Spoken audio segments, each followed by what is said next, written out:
is Fenland Falls near Peterborough.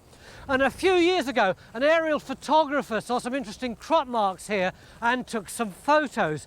This is one of them, and these are the marks. They're huge, about 200 metres across from here to here.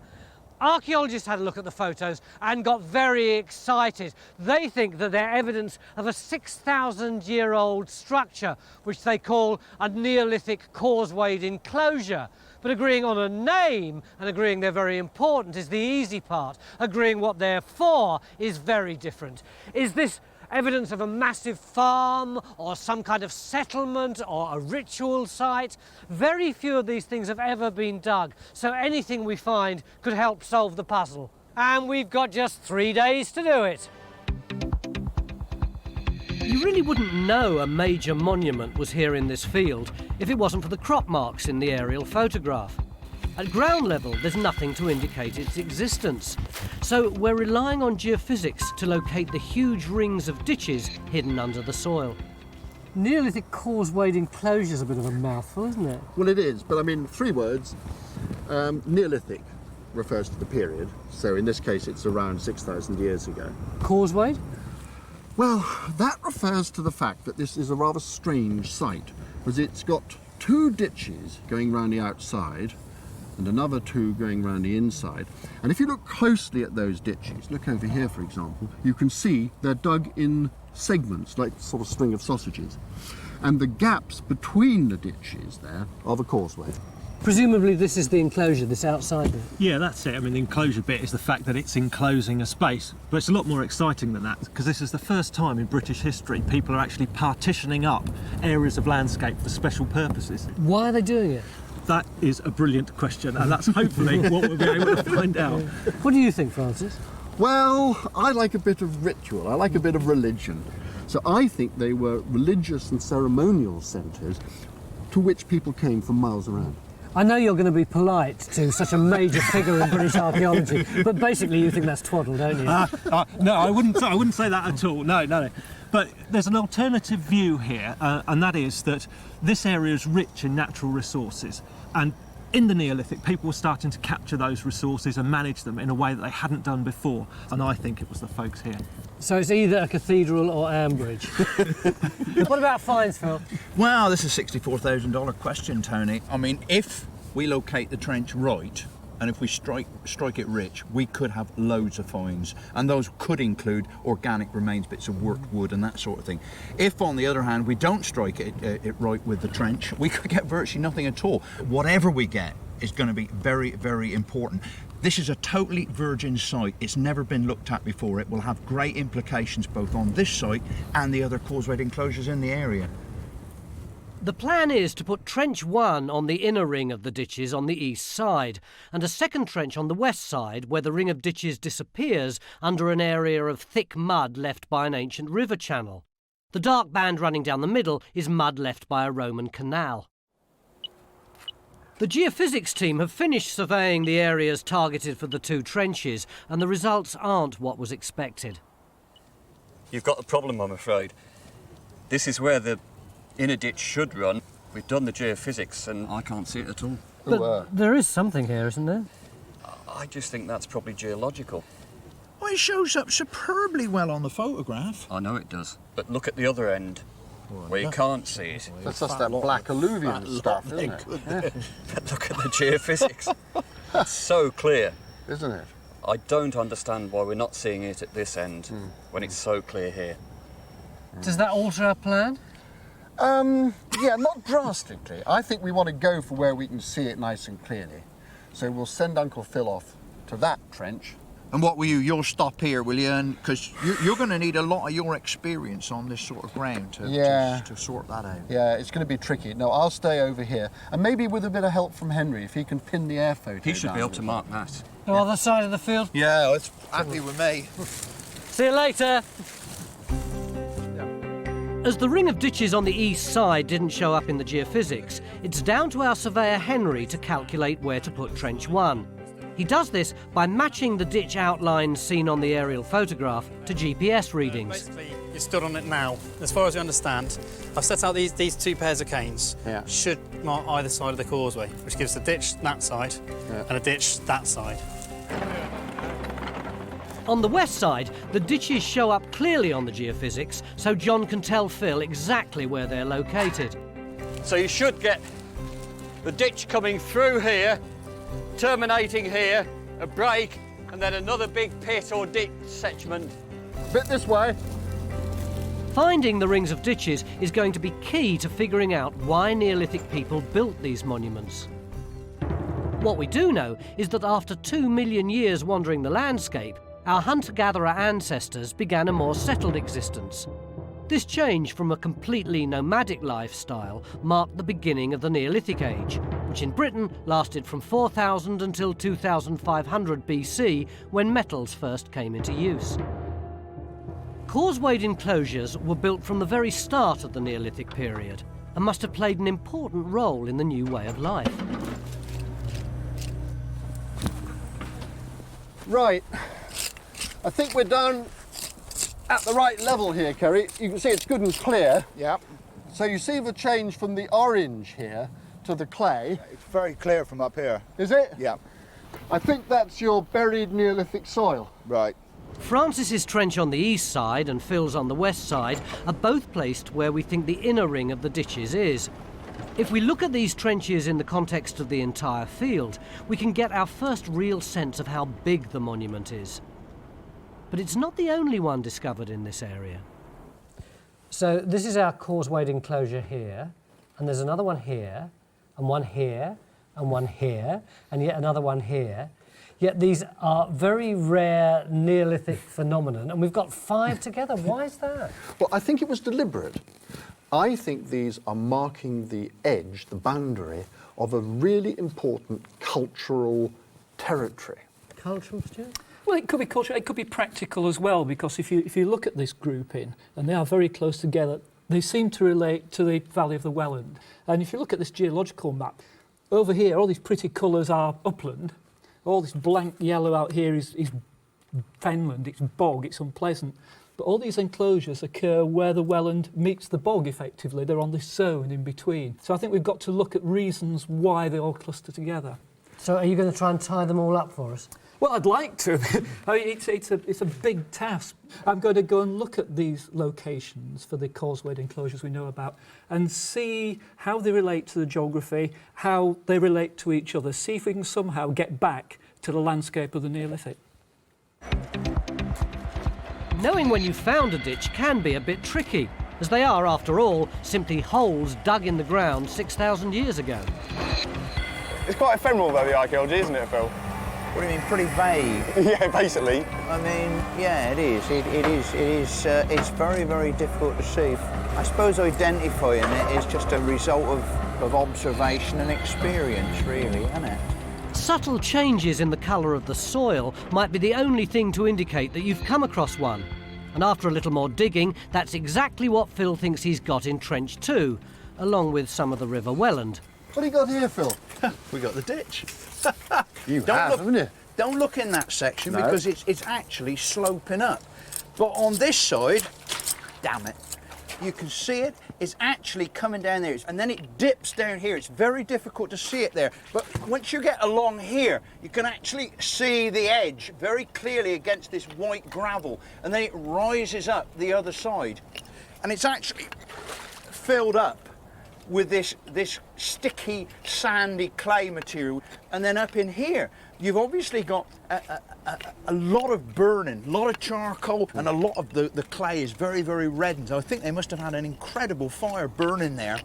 It's great, Phil, because we're no longer working blind anymore. What do you mean we're not working blind? It's so difficult to see the edges. I reckon we are working blind. But we know where we stand. We know we got a ditch. It's the right shape, it's got the right filling, it's got evidence in it for having been backfilled. No, we're on the money there, Phil, I think.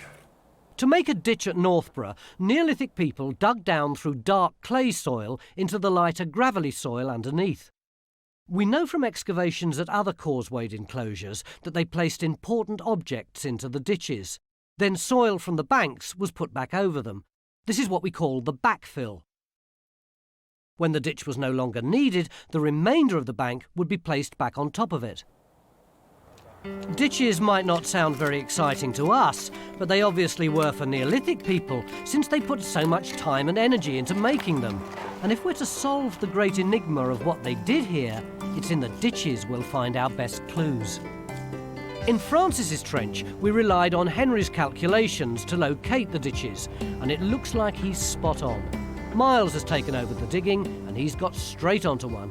Hey, Miles! Is that the end of the ditch there? Yeah, just coming in, you can see we've got all the whiter gravel there, which is the natural, and then you've got all the darker soil coming back here, which is the fill of the ditch. And rumour has it that in this whole gigantic trench, you've had one find. One single find from the upper levels of the ditch, which is this very small piece of pottery. Is there any way that we could date this tiny piece of pottery? Yeah, I mean, that's a very classic piece of beaker pottery. Beaker as in the Beaker people? As in beaker, early Bronze Age, so it's around about 2500 BC. And would this actually have been a beaker? Yeah, it's a very sort of finely made, very finely decorated drinking vessel. You sometimes get them associated with burials, but they are quite a common feature, finding them as individual fragments in the top of Neolithic ditches. Only another 1,000 years to go and we're in the Neolithic? 1,000 years straight down. The beaker style of pottery was brought here by migrants from mainland Europe. Although we can't be sure why they turn up on the top of Neolithic ditches, it could be because the monument was regarded as a special place even in the Bronze Age. What is it about the Neolithic that gets you going? I think it's a period when everything happened. What do you mean? Well, it's when we stopped being ancient and actually start being modern. In the Neolithic, human beings start taking control of their own world. You know, they control their supply of food, you know, their animals, the milk, meat, cereals, flour. So where did the causewayed enclosures fit into that? Well, I think the causewayed enclosures are about settling down in the landscape. I suppose to build monuments like this in the landscape and transform the landscape does imply some kind of feeling of power. Yes, but it's a very particular power.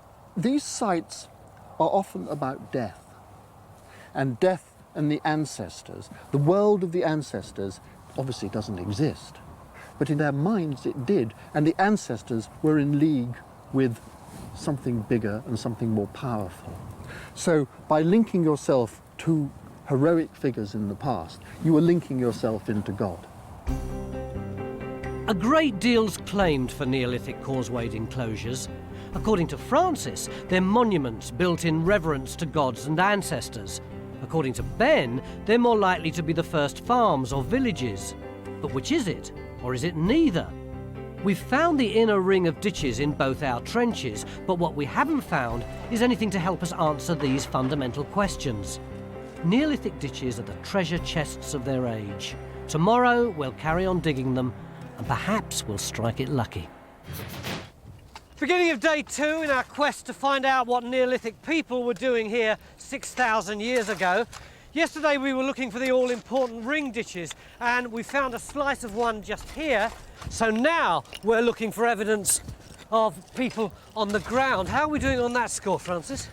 Well, that's fantastic, Tony. We've actually got the original surface on which people would have walked around in the Neolithic. This is this dark stuff here? This is the dark stuff here. But you've got, look, you've got burnt bone here. You've got a large piece of bone here. You've got pieces of pottery there. It's intact. It's absolutely extraordinary. You know, people were walking here 6,000 years ago. Is this in the ditch? No. This is on a causeway. Now look, let me explain how it works. The ditch comes through to that drawing board there. So the ditch is going this way? It's going like that. Yeah, the ditch is going like that. It comes to a drawing board where it stops, okay? Then you have an undug bit, which is the causeway. The causeway going in this direction. It's going in that direction. Yeah, yeah. And then the ditch picks up again over there. So now we have the basic structure of the monument. A ditch, then a causeway, and then another ditch. The word causeway is perhaps a little confusing, since it suggests a structure, but in fact all they are is the gaps between the ditches. The other segment of ditch is over here. And have we found anything here? Yes, same thing again. Everything's preserved. There's been a lot of bonfires or something on the surface. You can see all this charcoal here. Yeah, and sort of red, fire-cracked silt. How can you say for sure, though, that that's Neolithic and not Bronze Age or even later? That could be Bronze Age. It wouldn't surprise me at all if they didn't use it in the Bronze Age. But we do know there are Neolithic people here because clever old Matt has found, let's have a look, about 10 minutes ago, that. Do you know what that is? Is that an arrowhead? Yeah, it is. It's a very distinctive leaf-shaped arrowhead. It's snapped across the middle, that's why it's got a flat end. And they're most commonly found in causewayed enclosures. It's a beautiful find, isn't It's it? absolutely cracking. It's so thin and beautifully made, that lovely ripple flaking on it. It's a lovely thing. So at the very start of day 2, we've got our first Neolithic find. Leaf-shaped arrowheads were made from the very early Neolithic period at around 4000 BC.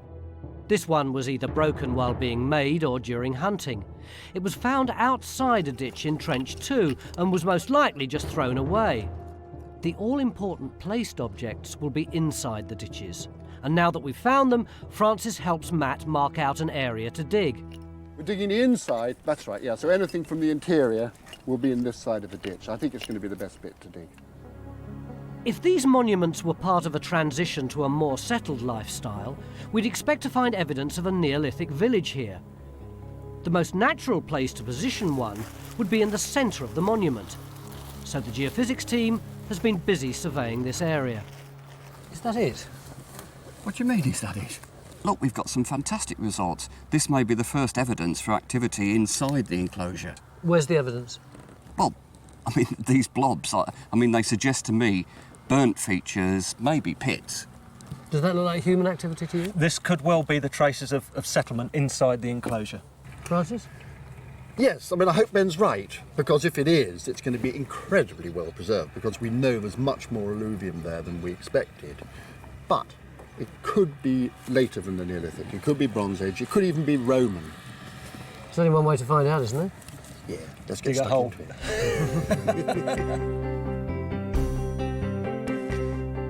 The landscape around Northborough is no longer lush fenland. It's nearly all been drained for farming.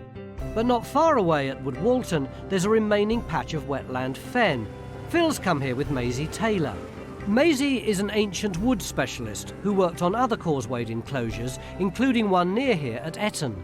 Incredibly, she found the remains of a Neolithic wooden bowl there. Maisie wants Phil to help her figure out how they were made. They were making wooden bowls from a particular part of an alder coppice. Now, luckily for us, this alder coppice has got precisely what we want. There's some wood on this, which is exactly what will make a bowl. And you can see it, I think, quite easily, because this is all sort of bubbled up here, where it's been repeatedly cut. And can you see it actually is quite bowl-shaped already? So that's the outside of the bowl. Yeah. And we'll have to hollow out Yeah. the inside. Yeah. It didn't grow naturally like this, did it? Oh, it is natural, but with a bit of help from man. This would be cut down regularly, every, say, 10 years or so, to start the regrowth, and you'd have a crop of rods come up round the outside. The modern forestry, they plant a lot of trees, they harvest them, bang, everything's gone. But in the past, they used the woods as a resource. They kept cutting down a tree here, coppicing a tree there, and it maintained itself in a fantastic balance. You had a never-ending source of material. So what we're doing is going back to the original techniques, literally, that started in the Neolithic. But you're going to have the advantage of a chainsaw, aren't you? Well...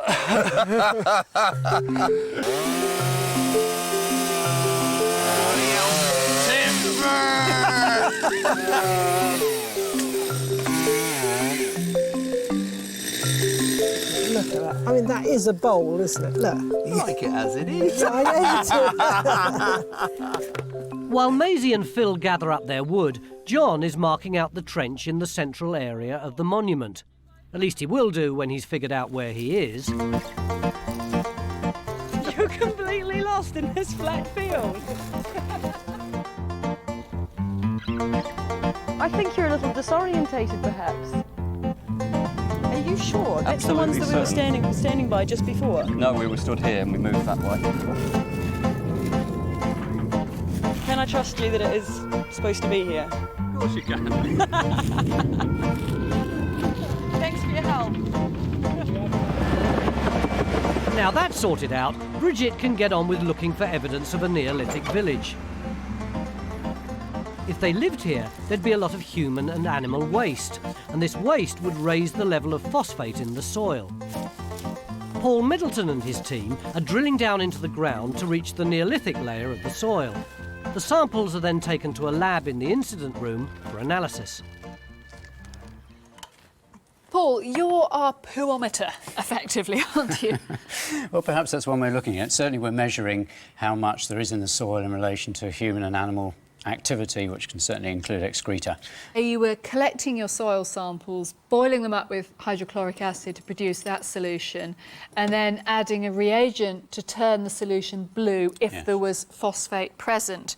Presumably, looking at these samples, this one's a quick wee and a one-off picnic visit, as it were, and the dark blue one is from the village cesspit. Well, that one's a real hotspot in the context of the site. The plan is to take samples of Neolithic soil on a grid which covers the whole site. Any hotspots will tell us there was a large number of animals or humans here. In Phil's trench, Matt has been digging down through the layers of a ditch. There's not a lot of finds so far, but one of them takes us back to the very beginnings of pottery. Well, it's not exactly the crown jewels, is it? Well, no, I think it is for the Neolithic. It's quite nice. We've got fragments of pottery come out here. We've got this little sort of rim with these decoration on it. And is that definitely Neolithic? Yes, it is. Yes, it is. That looks like it's a piece of Mildenhall ware. This is the first sort of pottery vessel that we see in the British Isles. It's quite coarse, and to our eyes it's very basic, but this is state-of-the-art domestic product for the Neolithic. And all these bits? We've got nice bits of firecracked flint, all that sort of crazy lines on it suggest it's been in the middle of a hearth, in the middle of a very intense fire. Where did all this come from? Well, we think we've got the end of the ditch here, so we concentrated on that. It's all coming from the top layer of it there, where all the charcoal and burnt daub was. If we get down in deeper, hopefully we might find some more meaty stuff. This is the terminus of the ditch, isn't it? Every time any of the archaeologists say ditch terminus, they go all dewy-eyed. What's so significant about it? Well, if we get the terminal, sort of the butt end of the ditch, it tends to be where there's a focus of deposits. So if we're looking for sort of evidence of pottery, bone, other kind of possibly even ritual deposition, it's going to be in that end piece of the ditch. Though, to be honest, Miles, I don't think this quite constitutes ritual deposits. They almost look domestic and stuff. Early days. Early days, yeah. Still got a day and a half left. Mildenhall ware was made from about 3600 BC. They were round-bottomed pots, decorated with simple lines and dots on the rim and sides.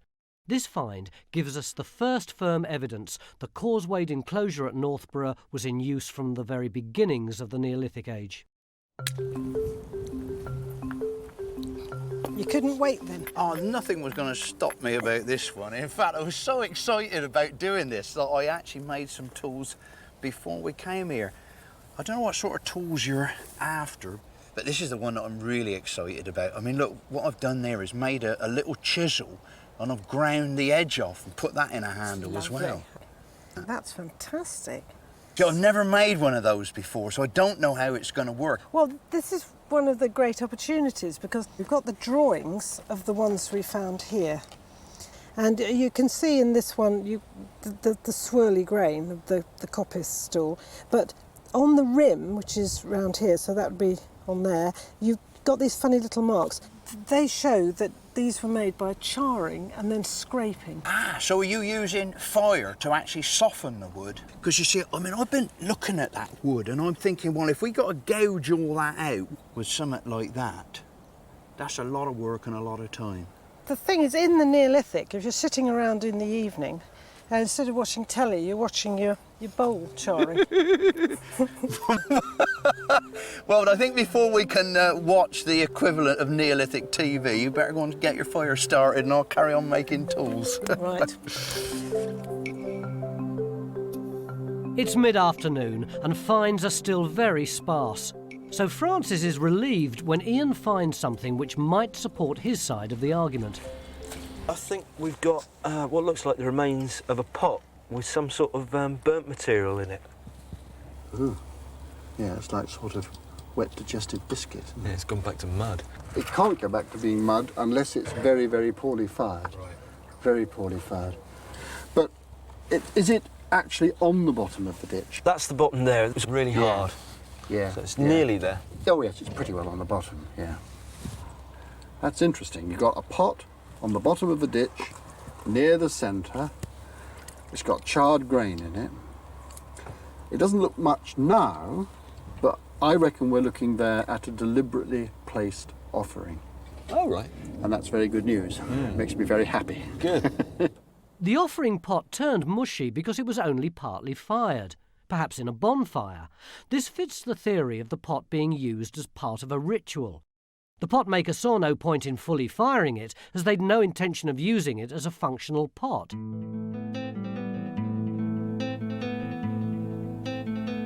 Stuart is out and about on his tour of the other Neolithic causewayed enclosures in the area. I'm now to site at Upton, which is about 11 kilometres southwest of the site we're excavating. And here, a causewayed enclosure was recorded in the ploughed field. And the slope that the enclosure is built upon is actually on a slope which tilts down towards the south, out to that valley area down there, which is the valley of the River Nene. This enclosure clearly is designed to be seen from the valley of the River Nene down here and to look over in that direction. I'm at the causewayed enclosure at Eton that was excavated before this gravel quarry totally destroyed it. And what he found here was a causewayed enclosure actually set in the bend of a river which was out beyond it. Got to remember in the Neolithic period, this was floodplain, gravels, water flowing, lots of different stream and river channels, very difficult territory to actually negotiate.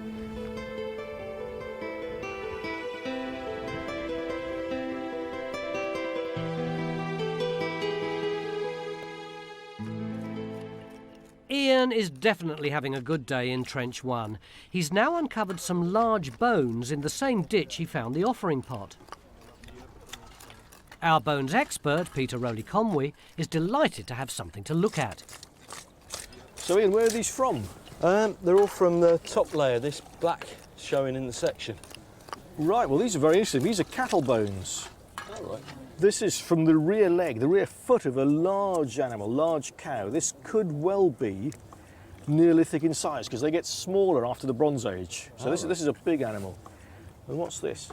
This is a forearm bone. It goes right there. Oh, right. And this, looking at it, has been split while the animal has just been newly killed. It's hit it with a rock or something right at that point and split this side wall of the bone off. Right. To expose all the marrow inside. And they used to eat a lot of marrow in those days, so you find a lot of bones like this. Is it being cooked? I would think not before it's had the side knocked off to get the marrow out, because that would cause the marrow to dissolve. So I think this has been done just after the animal's been skinned and butchered. Francis's trench is providing our first clues about what Neolithic people did here. The offering pot at the bottom of a ditch is evidence for Francis's ritual activity. But the cattle bones suggest there was domesticated cattle kept here, which supports Ben's view that this was a farm. As yet, there's not enough evidence to prove either theory. And what about the Neolithic village Bridget was looking for in the central area of the monument? How have we done, Bridget? Well, we've definitely got a prehistoric topsoil that covers the entire site. And this is here? This is all of this brown material here. Yeah. Within it, we do have small areas that have charcoal rich, a little bit of burning going on, but nothing definite. And our one glimmer of hope is over here, where Marcus is. He's cleaned off onto natural. And within the buried soil here, he's got this bit of burning going on, and the geophysics spikes suggest there should be something around here. Wow. Not that great. Does that wow mean what I think that wow means? Yeah, I'm afraid it does, Tony. But aren't we in a bit of a crisis? Apart from that spike, there's nothing in the middle of this geophys that you'd want to shake a stick at. No, I mean, that doesn't surprise me. You see, you're being a Western modern man. You see a circle, you see a target, you go for the bullseye. They weren't like that in Neolithic times. They were obsessed with boundaries.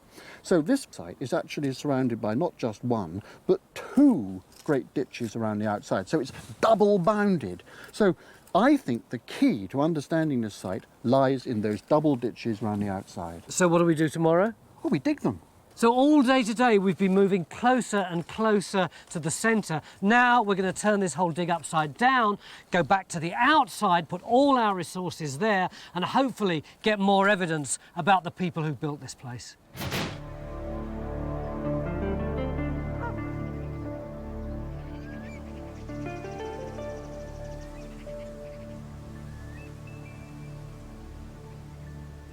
On the site of our Neolithic Causewade enclosure, we're working furiously away trying to find out what the Neolithic people were actually doing there. But Francis has brought me here to Walton Fen to show me what the fens were like 6,000 years ago. Pretty bleak place for people to live. Well, actually not, Tony. OK, come here in the winter and you get a bit damp. But you actually lived on the edge of the fen. I mean, they weren't stupid. They didn't like to live in water. You put your house on the dry land, OK? And then you had fields around you on the dry land which are growing wheat and barley. But in the winter, when protein's getting a bit scarce, if you're living on the edge of the fen, it's great. Because you can come out here, you've got this stuff you can feed as hay, it's just reed, but you know, sheep love it. You can put this stuff on your roof as well to keep you nice and dry. It's much better thatched than from wheat or barley straw. And then we're standing on nice squidgy peat, OK? But you dry this stuff up, and it makes fantastic fuel. So this is a wonderful natural resource. Was there anything to hunt? Oh, huge amounts. That bit of water behind us would have been covered in ducks. There'd have been hundreds of duck on there. You also had geese, and then also, lurking in the depths in there, you'd have had sturgeon. So they probably ate caviar in the Neolithic. I think living here in the Neolithic would have been terrific.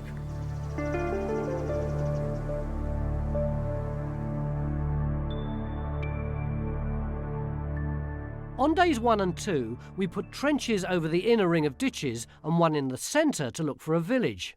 Today we're going to shift our attention to the outer ring of ditches and put a 4th trench here, where the ditches can be seen clearly in the aerial photograph. Henry's calculated where these outer ditches should be and tells Phil where to put the trench. We know that the inner rings of ditches were built at the very beginning of the Neolithic period. Now we want to see if the outer rings were in use at the same time or added later.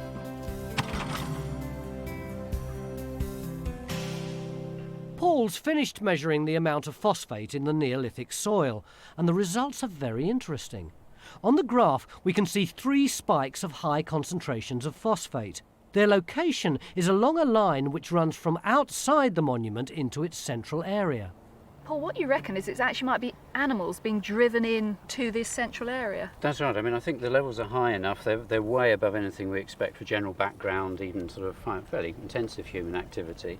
And the location of them suggests it may well be some kind of, perhaps a droveway or something, where the animals are coming in and out. A droveway and animals. Yeah. That's fantastic.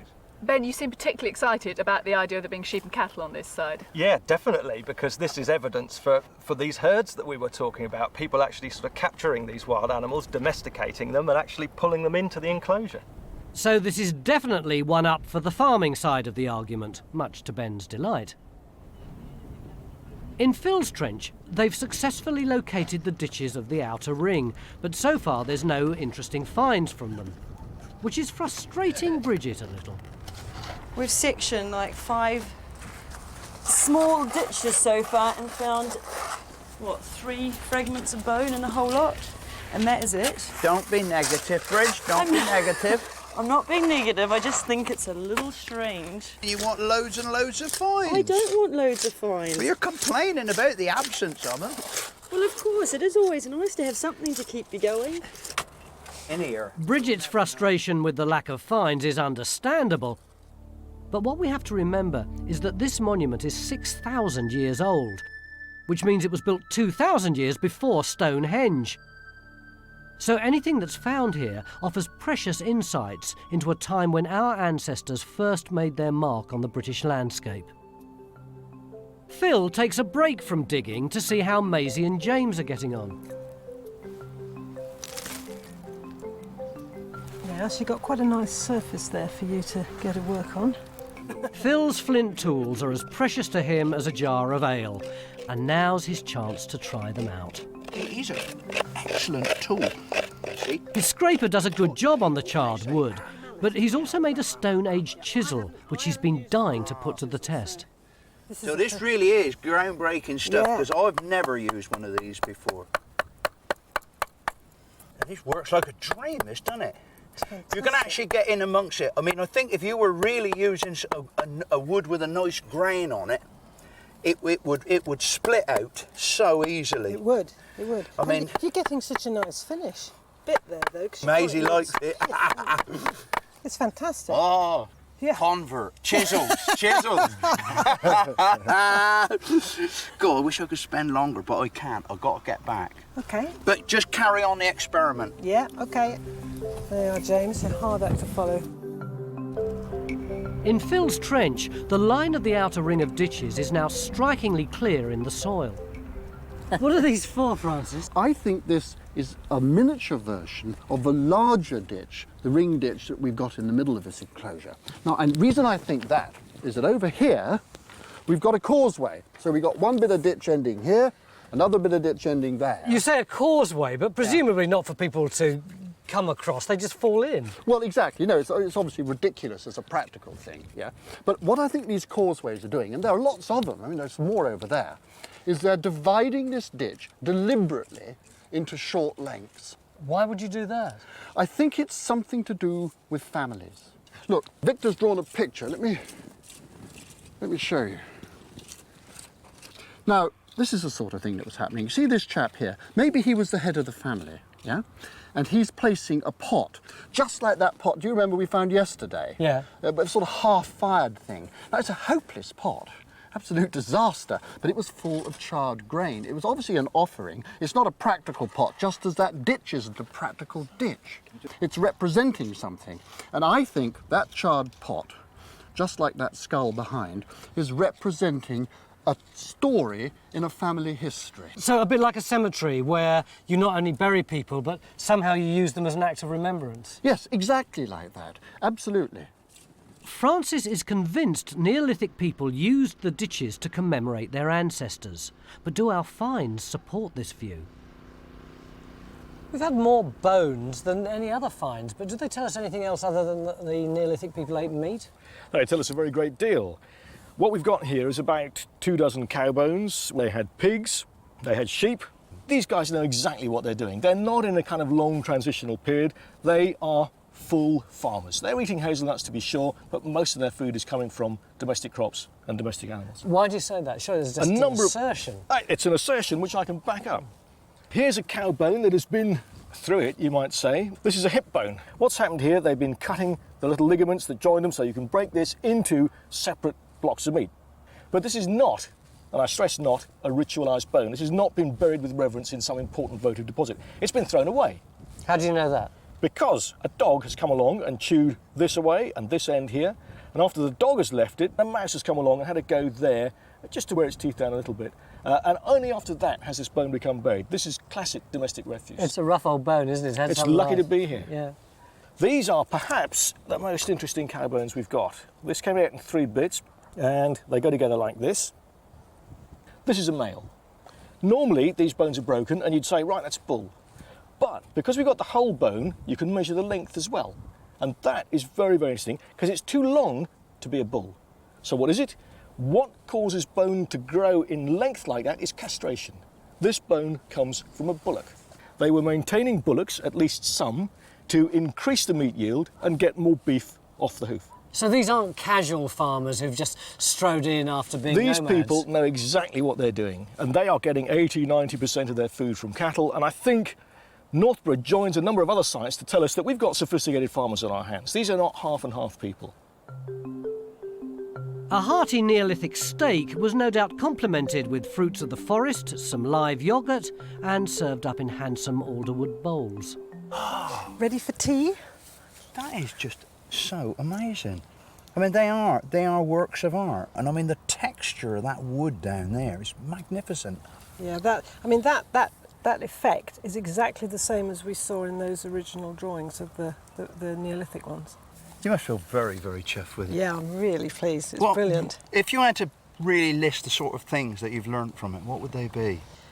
Well, we understand much better now why they used these coppiced lumps, and I think if we had to go back to the wood and get more, we'd choose slightly differently. We know more about them now. And you've even prepared a feast. Is this all genuine Neolithic? We've got evidence for all this, the nuts, the berries, the sort of yogurty, cheesy things, lovely Neolithic herbs. What's this? Honey. Ooh. I'll dip that in there. Yeah, very good. I could get attached to those. No Absolutely. bevy, I suppose. Well, we do actually have some cider, some fermented apple juice. So why isn't it out? James hasn't made the wooden beaker yet. I could drink it out of the bottle. Much like a blackberry. Stuart has now combined his knowledge of the Neolithic enclosures he visited with what we know about the one at Northborough. This is the best understanding we have of the monument in its landscape at the time. So it really is quite a lonely situation surrounded by water channels with only a few dry land approaches to it at most times of the year. Very much so, yeah. I mean, one of the objectives we set out from here was to try and look at this monument against the background of all these other causeway enclosures here. There are 5 in this grouping, which seemed quite unusual.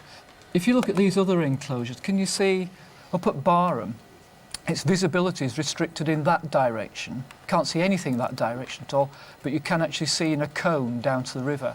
At Uffington, it's exactly the same. See how it collects the river, as it were, in that direction, but there's no visibility that way. So really, they're all looking down onto sort of waterways, and Etna and Northborough are also in very watery situations, as we've just seen from Henry's reconstruction. Exactly. But do you think they're all contemporary still? My guess is that they are. I mean, one thing that makes me think that is the commonality of shape. They've all got this very strong oval shape. And what makes it particularly interesting at Northborough has actually got more rings than the others. And that's the furthest east along the Welland. And it just makes me wonder if that's kind of as far as they were reaching out, and this one had specific monumentality that they wanted to implant on the landscape.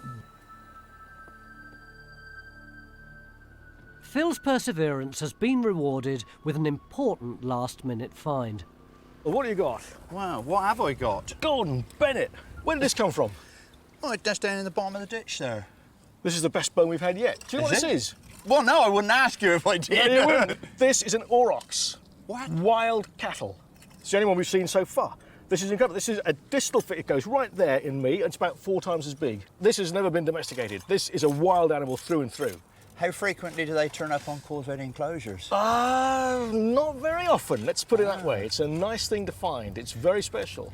Well, you see, you know, you're kind of saying how important it is. The place where we found it is special. Why is that? Because it's right at the bottom of the ditch. It's right in the middle between the 2 ends. This did not happen by accident. This has been put here quite deliberately. It does seem just too much It's of a... too much of a coincidence. That is too much of a coincidence. I'd better go and find some more. Made my day. Aurochs were hunted in the Neolithic period, but must have been quite a challenge to kill. They were formidable beasts, built like a Spanish fighting bull, but twice the size. At the start of our dig of the Causewade enclosure at Northborough, we had 2 opposing views about what Neolithic people did here. Francis argued it was a place for rituals revering the ancestors and gods, while Ben thought it was where Britain's first farmers gathered in their resources. So after all this archaeology, are you still convinced that essentially this is a big farm? Well, look, we've got enhanced magnetism in the ditches here. This is burning. This is debris and charcoal from settlement being dumped into the top of ditches. On the interior of the enclosure, again, the anomaly is raised by the burning here, so it comes out as yellow. The phosphates, too, show that we've got animals being driven into the enclosure, pulled outside and then driven in. So, you know, I think it's pretty compelling. Compelling? Superficially, yes. But the burning on the interior would fit beautifully with people using this seasonally, clearing off the vegetation and then getting on with their religious activities. It does stretch credibility somewhat, doesn't it, to think that this huge earth monument with these massive ditches around it was built simply to be a farm. Well, not a farm, but a place where resources are pulled into. They dominated a wide area of this landscape. They are farming it, and they're bringing the resources back here. I just don't think you let your cows into church, do you? And you don't let them poo in church when they're there. That's the point, isn't it? Aren't you simply importing a theory which works well in other sites where they have found ritual deposits and sticking it here where they haven't found any? Well, I'd contest the fact they haven't found any. We've got that half-fired pot, which doesn't make any sense, full of charred grain right in the bottom of the ditch, and that Aurochs bone, which is placed absolutely on the bottom of the ditch, right in the middle. And that thing is a deliberate placement. So are you prepared to concede that there might be a ritual element here? Well, look, I think in everyday life there's an element of ritual that creeps in, and I think we can pick that up through archaeology. So I'm prepared to concede that they were doing things that were not wholly practical all of the time. And are you prepared to concede that there was probably some farming going on here? Of course. And I tell you what really worries me, Tony. Yeah. I think if we continue this discussion for another 2 or 3 minutes, we might end up agreeing. So I think we should stop. No, let's stop now. Cut.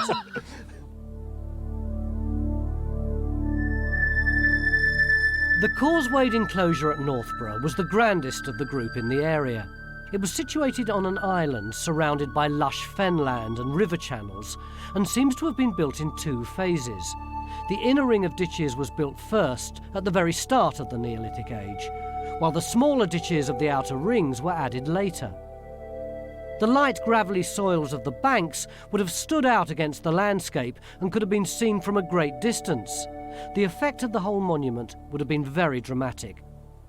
No other great monuments came before it. No other man-made structures competed with it.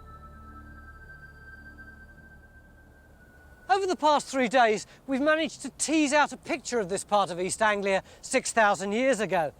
If I'd approached the site then, I'd have seen massive ditches ahead of me, and I'd have crossed them along a series of causeways until I came to this huge central area.